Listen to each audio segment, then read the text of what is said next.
Hello, everybody, and welcome to day 3 of this hopefully very long course on the 3D Generalist pipeline. I'm Andrew Silke. Let's get stuck into this one. So this is a question that most of my students will, want to know straight away: is how long is it going to take me to get a job in this? And of course, that is a little bit of a how long is a piece of string answer, but there's a lot that I can say when a student comes to me about roughly how long it will take. I've taught a lot of students. I'm a little bit different.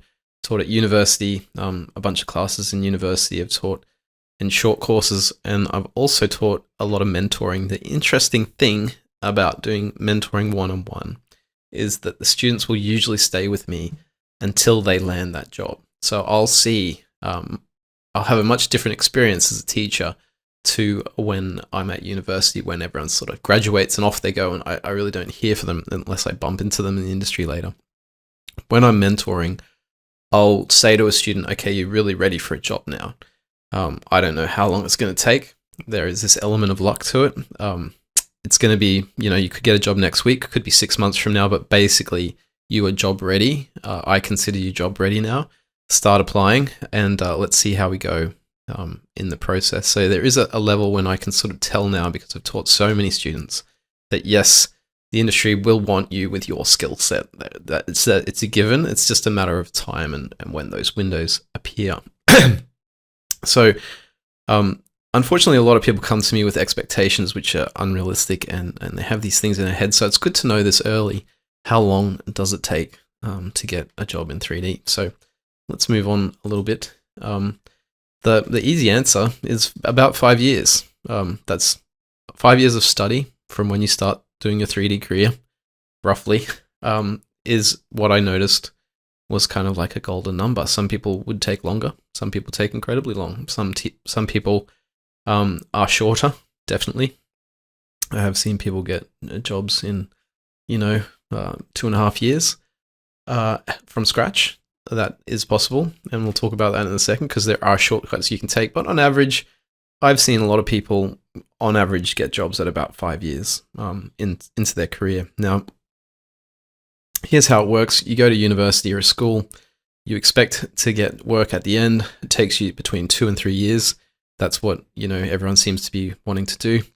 And you'll get to the end of that course, and you may or may not get work, depending on the quality of the school that taught you, and also the quality of your skills. Now, for a lot of people, they will get a job at that 3-year point or 2-year point. I'll say if 3 years, you got more likelihood of a job than the 2-year mark. But for many, many, many students, and that can be up to 80%, 90% in some cases, they'll come out into the industry with not a good enough showreel or portfolio to make it in the industry, and they'll bum around for a little while until they sort of start taking a few online courses, or they'll come to me and they'll go, look, I really want to do this. I need to keep going. I think I can do it. A couple of my friends have got jobs. I just feel like I'm almost there. And then they'll continue to work, and we get to that golden 5-year number. Some of them have like a 2-year break in between, and it takes 7 years, 8 years. They bummed around, as a teenager in 3D and left it for a bit, got a different job and came back. So there's lots of, there's all these different options and flavors, but I sort of put it down to be that 5 years is really a normal amount of time. So for those of you that have graduated from a course and you're like, hey, what's going on? This is really an average sort of thing. Now, markets will vary depending where you are in the world as well. I'm speaking from Australia, but I have worked in the UK. I really don't think it's very different over there. I really don't think it's very different in America. If you're on other countries, in other places, it will highly vary. It's much easier to get work in certain countries with low standards of work. If you just put your mind to it, the Western world is a little bit more competitive in that way. All right, so 5 years might be a little bit of a disappointment to some people, but when you think about it, there are industries and people, other industries that take a long time to get a job. One of those is an architect. An architect does take a long time. On average, you can see, roughly 6 or 7 years to get a job with an internship and 5 years of school. Being an architect is a long process, and it's kind of expected that it would take that long. That's just how it works. And architects is like a stock standard job Whereas, 3D is a bit of a competitive job. It's the job that people do because they love it. They want to work in games and film and TV. So when you think about it, this is not an unrealistic goal of 5 years. It's not an unrealistic sort of number to take on. If I had a perfect world, I would teach people in a course for 7 years, and we would go all the way. we would do everything, and we would do a full generalist pipe, and they'd come out cooked at the end, and they'd be the industry superstars and go on to do great things. I really believe in that. I think it's not that hard to do. Problem is, there's not really many people that really want to spend 7 years training and doing this stuff. This is expensive to learn. And people just don't, because there's this 2 and 3 year courses out there. It's very, very hard to compete with that. Nobody wants to do that. So there is this sort of dilemma. All right. Okay. As we come on to the next slide. So let's talk a little bit more about universities. University is the stock standard way to get a job. There is a lot of hatred online, I've noticed, from people who are generally industry people who might do the occasional tutorial and think that they're teachers. Generally, real teachers who have taught at university don't talk that way. University is a great way to get a job. You've got support, you've got teachers that have experience these days. It's changed from the old days. A lot of people have got solid industry experience when they teach at a school. You've also got a number of people around you. Even if your school is not that great, you've usually got very motivated students at the top of those courses that you can learn from and ping off. And there's sort of like a feeding frenzy that happens in a university when you are with people. Make use of the networking. The networking really helps when you get out of school. That can help you get jobs because your friends get jobs and then they get you jobs. Networking is a big part of that industry. University, there is absolutely nothing wrong with going to a university. I really get angry when people are like, you should just self-study on the web. Now, this course is one of these courses that you'll be able to do and self-study, and maybe there will be a few people that can get work, but there is the average person will need some sort of mentoring or feedback in a university environment or a private mentor. I honestly believe that. So university is fine. Just, the 20% get the jobs and the 80% sort of flounder and figure out what they want to do. I've taught a lot of students, and it's different. Each student decides, get serious about a job at a different time. And if you get serious about that job, later in your degree, then that can really change when you get a job. Like some people, it might be mature age students. They're very serious from day one. So they'll take that 2 or 3 year course very seriously, and they'll work much, much harder. Whereas other students I've noticed will just kind of ramble along, but then something will happen in their brain, the 2.5 year mark, and they'll get really serious and I'll notice a marked improvement of that. And then, that means they've just got a little bit longer to go after they graduate to get the job. And often they'll come to me for private training and they'll take off and I'll be like, wow, what happened to you? And I think it's a mindset thing. It's some people just decide, hey, seriously, I can make this, and they start believing in themselves and they start working really hard. So that's a little bit on universities. I can talk a lot more about that, but let's move on. When you do get a job, a lot of it is luck. I've seen this. Luck plays a fairly big role. For example, I had a bunch of students that came out at the beginning of COVID. COVID hit hard. Suddenly everyone's scrambling to do work from home stuff. They don't want to be babying juniors who take up a lot of time and really need to be around people. There was a lot of demand for mids and seniors in the time of COVID. It was a bad time to be a junior. However, COVID ended, and there's sort of like this boom time now for industry, and I'm finding a lot of juniors just walking into jobs. There's a huge demand for work. It's much, much, much easier to get work right now than it was a couple of years ago. But you've got to also realize that industries are very cyclic. There can be tax breaks and all these things that are way out of your control. I remember a time in Sydney here where the market just dropped, and I had talented senior animators who could not find work that I knew very well, and they just said, look, there's no jobs. And I had students coming out with these top quality reels, and they were just incredible reels. And they were like, what's wrong? I can't get a job. There must be something wrong with my reel. And I was like, there's nothing wrong with your reel. There's just no jobs. Like, there's no jobs to be had.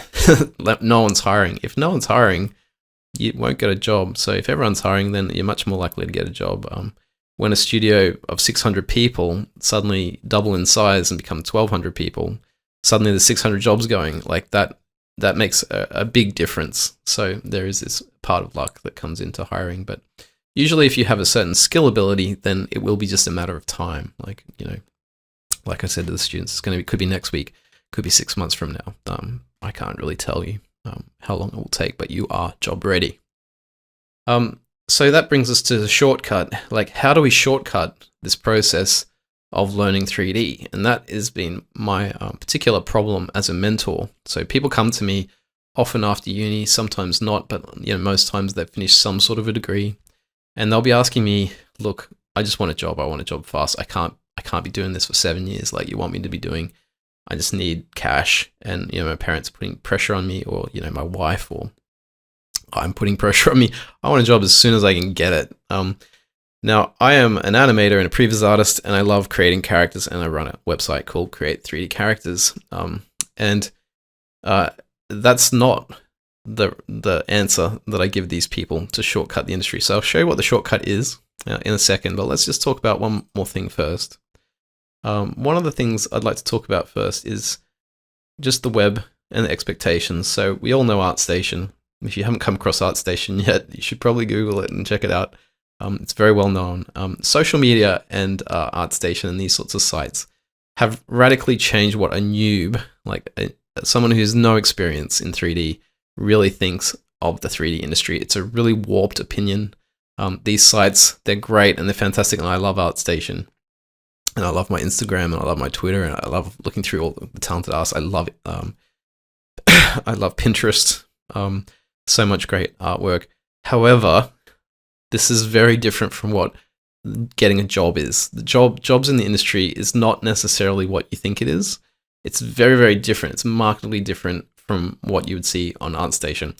For one thing, ArtStation is really more of a concept art site. Okay, so, and this is what a lot of Twitter is, a lot of Instagram, a lot of, I don't know if you're in the Snapchat or whatever the hell you see on social media. This stuff is concept art. Concept art is a very, very small part of the 3D industry. You're talking about the ZBrush sculptors. They make up a very tiny amount of the jobs that people get.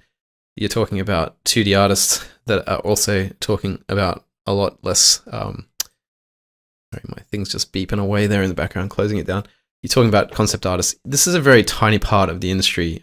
The bulk of the industry is not in concept art, so it's basically not this. And the big thing I ask people when they think about ArtStation is, what is the difference between ArtStation and what you think the industry is? And the answer to that is that ArtStation is mostly about still images. It's mostly about looking at cool art on social media. These are static things.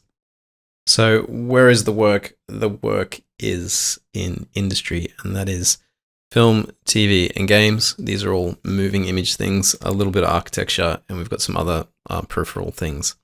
Toys, sculpting toys is not one of those industries. That's a tiny, tiny segment of this huge market, which is games, film, and TV.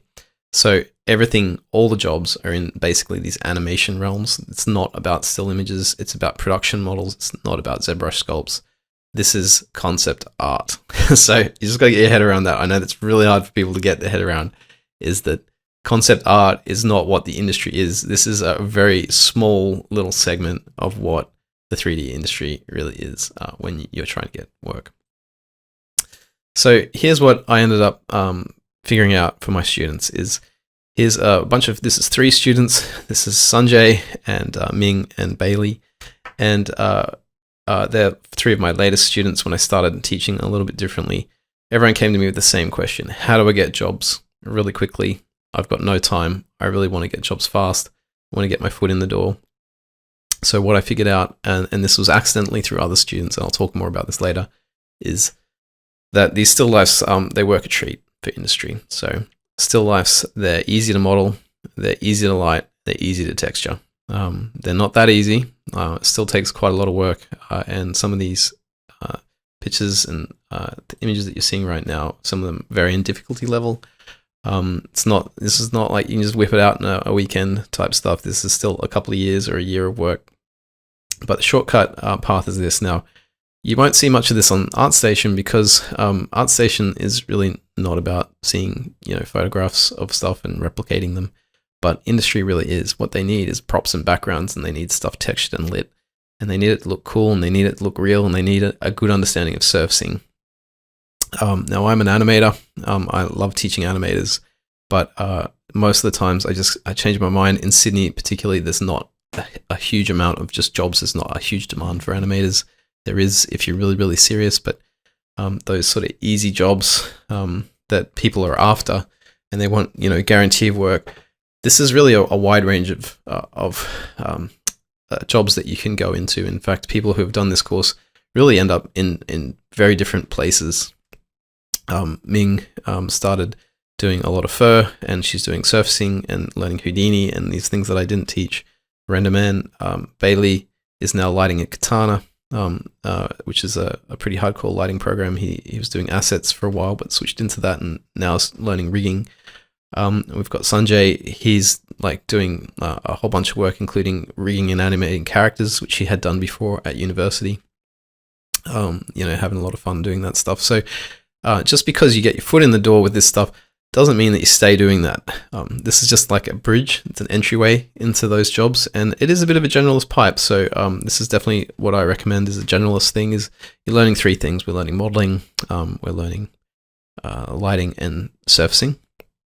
Those are three different specialities which we can sort of combine together, and I call it one thing. I call it like look dev. These days that's probably a pretty lazy word for a look dev's specific thing, but this is sort of the short path into the industry. And notice how it's very, very different from this. Like it's really different to what you would see on the internet, and we're really tailoring it for what an industry person wants to see, not this. Now they want to see great work. If you can do all this stuff, great. But this is a very competitive little area that has a very, very high risk of not getting work, this stuff. But this is the way everyone is thinking. So after they do the still lifes, generally with these later ones, this quality of still life, a student will be ready to work. They can get work anytime, depending what the demand is happening in the industry at the moment. And this is, again, for Australia where I am, which has a pretty high level of quality.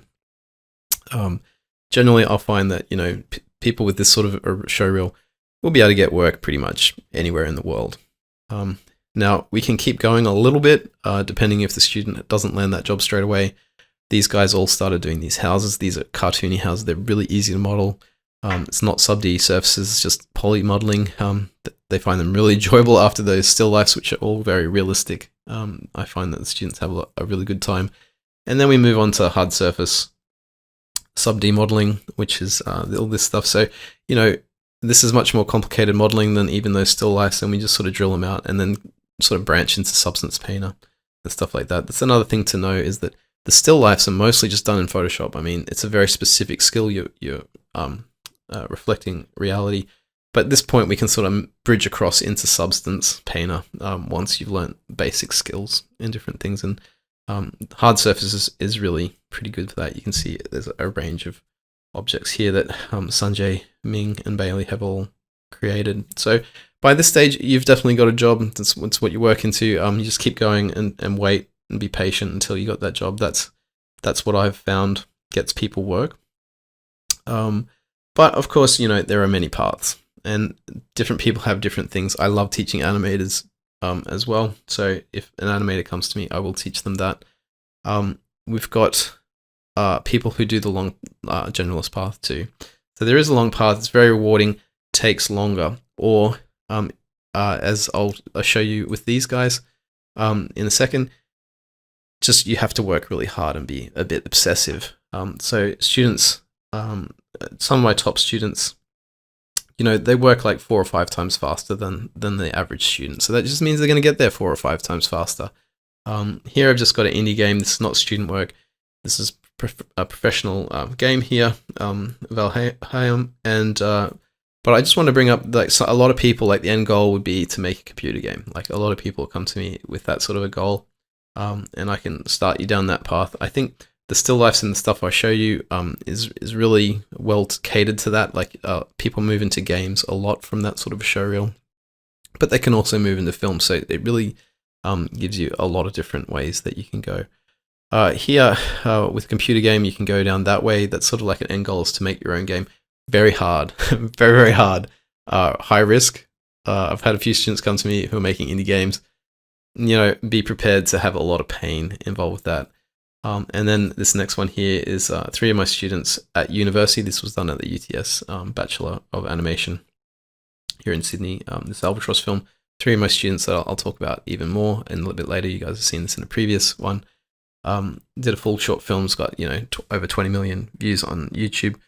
Very hard. This is very hard stuff. Not many students can complete that stuff. You've got to be really hardcore. You've got to have a specific mindset. You've got to be taught in the right way. There's a bunch of variables that can happen. I see a lot of like European schools are able to do this, and the very expensive American and Canadian schools can do it as well.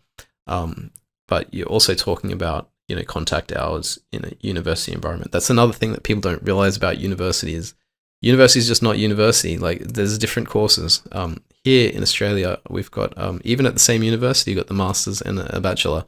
The bachelor is 12 contact hours a week, so you're only seeing the lecturers for 12 hours. The master's is 40 contact hours. So you're almost getting 4 times the amount of lecturer attention than they would get in the bachelor. So that means that you're paying basically 4 times as much money, and that can sort of work out at American schools. I know they're very expensive, but they are full-time, and same with some of the European schools. More lecturer time means you're paying more, but you're probably going to get there faster because the lecturers will be able to help you more. With the mentoring that I just showed you, if we come back here, this is all 1 hour a week. So rather than 12 hours a week contact hours, this stuff I taught these students 1 hour a week, and sometimes it was much less than that. I know Sanjay didn't come for very many lessons at all. Bailey came for, I think it was 33 lessons, which works out to be much, much less than even 1 semester of a uni degree in terms of cost. I'm not really offering this course much anymore. I'm concentrating on the website, but if you do email me, I might have a couple of spots, but we'll see. Another way of going is, like, I've seen like these animation mentor careers and stuff like that. I really am encouraging people to become generalists. I think it's like, if you just go and do animation mentor or I animate, these are great schools. By the way, I animate, Anim School, animation mentor, those types of schools. All you're learning is animation. If you don't have a good understanding of rigging and some other things in modeling and this sort of stuff, I really encourage people to go to those schools after you've done a university degree, or you've done a little bit of generalist work first, if you really want to become that animator. I find that people who I've worked with in the industry who have only done that course and all they know is animation, there's a bit of a problem with that, which I'll talk about in a later video. But just to sort of bring that up, that and you'd expect to do 2 years of only graph editor and getting free rigs and animating with those. That is about how long it takes. This is, and it's very hard work. A lot of those students don't get jobs. I've had a bunch of people complain to me about expectations in those courses, but top students, definitely, it's a great way of getting into the industry with animation. Universities will generally teach a very broad range of skills, like even much more broad than this stuff. They'll encourage you to make short films and all sorts of things depending on the school. That can be good and bad. I find that a lot of students who come out of a university degree that's really broad are quite disappointed because they look at even this stuff that I'm showing you here and go, wow, like none of my stuff looks like that. And I'm like, yeah, but you've been asked to do a lot more and you've learned a much wider range of software, and you've really, you've been thrown in the deep end, maybe even a bit too much of a deep end. And I find that the people who have graduated from universities, they're much better than they think they are. Like, for example, Ming and Bailey, this is Ming here, and Bailey's work, I think, is this stuff, and he's done a couple more at the end. Ming and Bailey came to me, and they took a lot longer than Sanjay, who's this is Sanjay here, just because Sanjay had completed, the 3 years of animation training, 3D animation course he did. So he was able to pick it up a lot faster, and I think in the industry he's even got better skills because he's a little bit more dexterous, and that's what I was telling Ming and Bailey a little bit. It's like you guys have to keep learning a broader range of skills as you go after you work. So I think these really broad university skills in terms of the way that they teach, you don't come out with a good portfolio, but you come out with good skills. And that's something that's hard to tell people, I've found. So just a little bit about that. Like, I'll talk a little bit about that more, but I've generally found that universities do create good students because they've just been experienced so much software and they've had these crazy deadlines and been asked so much that they can actually be better in a job, even though their portfolios don't get them through the door. So there's a bit of a balance there with those students. So anyway, that's just a little bit about how long it takes to get through the door. Minimum 2 years if you're, from scratch. That's what's going to take. 5 years the average, and you can go much longer. I have had students that have gotten jobs after 7 and 8 years. And a lot of times they take a break in between and whatever, but that's just how long it takes. So there you go, guys.